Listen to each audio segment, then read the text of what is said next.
अच्छा चिंची रक्षा था। ये किस यूनिट की गाड़ी है भाई, ये किस यूनिट की गाड़ी है? अच्छा ये जगह सर यहाँ पे एक्सीडेंट, ये सुसाइड हो गया, चिंची रिक्शे पे बंदा है और यहाँ से होती हुई हमारी गाड़ी सर पीछे तकरीबन 30 मीटर तक दूर जाके नीचे गिरी है। ये चिंची रिक्शा है, इसको भी आग लगी हुई है।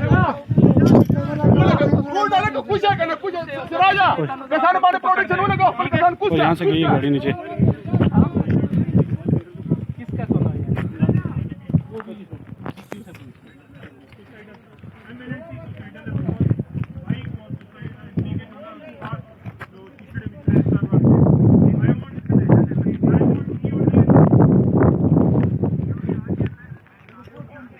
ये सर्विस क्या है सर? ये अपने फौजी कितने जख्मी हुए हैं? यार ये सारे रोड पे गए, कोई बंदा नहीं होकर